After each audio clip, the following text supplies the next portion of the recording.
80,000 Q&A next weekend. I was going to do it this weekend, but I have too much on my plate. So you guys at least get me to stream tonight.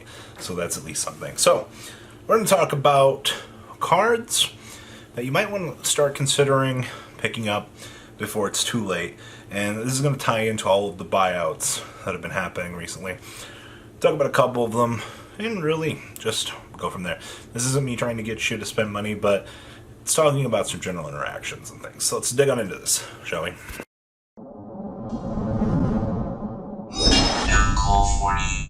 TCG player links down below, by the way. Selfish, shameful plugging. Okay, so we're not going to edit this video. It's going to just be straight going here. Numeron buyout. Alright, so we had Memories of Hope, we had Utopic Zexal. Okay? Players were like, is the Memories of Hope buyout worth it? Card says draw 4. Problem is the way that the deck is, conceptually constructed. Unfortunately, you can only get the one summon after you Numeron calling, but you still get to draw 4 cards. Now, if you are trying to play the burn variant that Asian Eyes was bringing up on his channel, then drawing 4 is absurd. Alright, especially if you can ping your opponent for 5k on the next turn. That's really good. In that case, I might give some consideration to it. Problem is if you're trying to play the burn strategy or if you're planning to pick up the Numeron cards in the future, Zexal, Memories of Hope are going to be probably, we're going to be looking. Is it worth it? Numeron callings are still $2 a piece to 3 post shipping.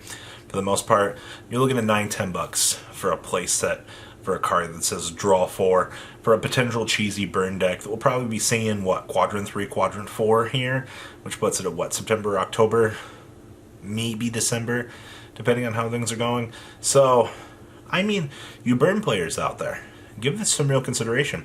For those of you that like making Zexal and not allowing your opponent a chance to play the game, you don't have much of a follow-up from what I've seen. I'll mess around with this more, but making this video at this point, drawing 4 in a burn deck seems really, really dumb.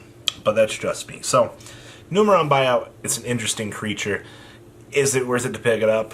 I don't know. Just bring it to your attention, okay?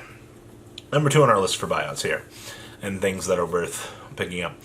Secret rare or semi-attractable Uriah Sacred Beast cards. Haman, Raviel. I don't...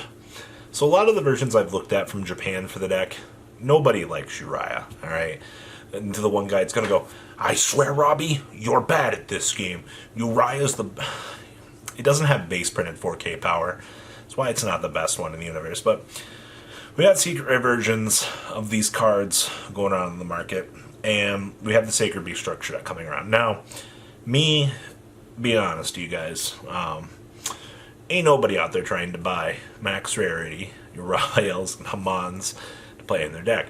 But you got plenty of other spicy rarities that you can play that aren't going to be starter deck rarity. So, as things are looking right now, you might want to give some consideration to having your Sacred Beast cards. I think the deck has a potential to be tier 2, and I'm not saying that because I have some backstock of these or anything. It seems to be a general conspiracy theory. No, I actually don't have any of these. It's just, be aware, Sacred Beasts are coming. Other people are starting to Invisible Hand effect. They're going waka waka waka waka waka through the stock, and they're disappearing. So, at this point in time, kind of pay attention to where that's going. I do think, however, that it's probably one of the more, I guess, cheap things that you can just kind of pick up at this point in time and be ahead of the curve on, because everything else, well, I mean, honestly, there's not a lot of places to pick up cards at the point for good, cheap value. I mean, there are places if you know where to look, like the Numeron department's not horrible right now. You got this, and then you got the third one, the Gamble of Lost Art promos. So I've talked about this in the past. I didn't expect Reborn to be bought out anytime soon.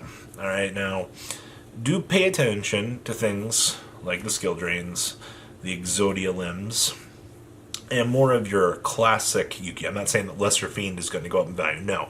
Actually, Lesser Fiend's probably going to continue to be the pile of poopy that he is at this point in time.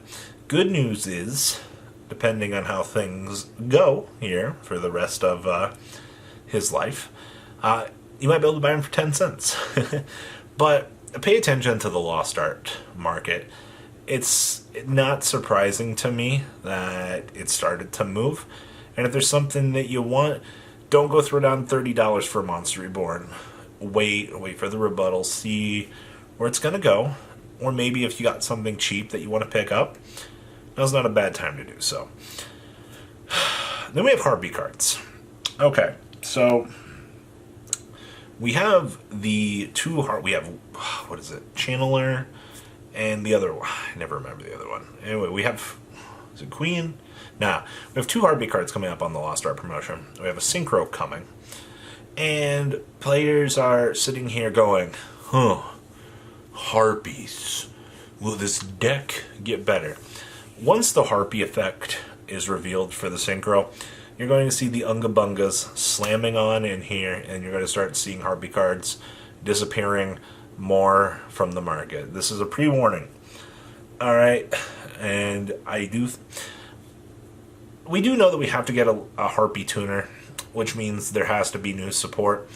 Channeler summons from the deck. I'm going to be honest with you, she's probably the best one, but she's got a Lost Art version coming. If you want to play the market and go after one of these, or if you want to go after Perfumers right now, or something else Harpy related, it's not a bad time to be aware of this. But as soon as that effect is revealed, I'm probably going to make a speculation video on this for Tuesday. If the cards aren't already confirmed by then, knowing my luck, they will be. But give some stonk to that. And on the flip side of that, you got the Jinzo theme, you got the Time Wizard coming. I don't see value in either of those. Which also brings us to the Gaia support. No, I don't think the Gaia support's worth investing in. That ship has already sailed, like, long ago. Amazingly, there's not a lot left that you could do in terms of the Gaia department. Now, if you want to get ahead of the curve, and you want to, if you're planning on playing Shaddoll Invoked anything with Dragma in the near future here, one singular Shaddoll structure deck is not a bad pickup. Having the Apicalone, the Winda, the Construct, by the way, new Construct, new Winda, best art. I know a lot of people like the OG version, but I'm just saying that the new art really does it for me. I'm a big fan of that. It's about the only real thing that you can pick up right now ahead of the curve.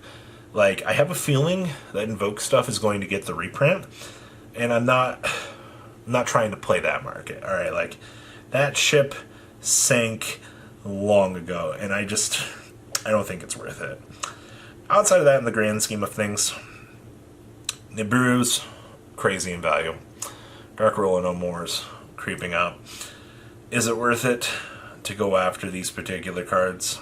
Honestly, no. Maybe the Dark Rollers were pushing 7 to 9 at one point, and I still don't think that price tag is awful, but it's, once again, something that you've got to pay attention to and just go, alright, this is the price point I can pay for these to get them.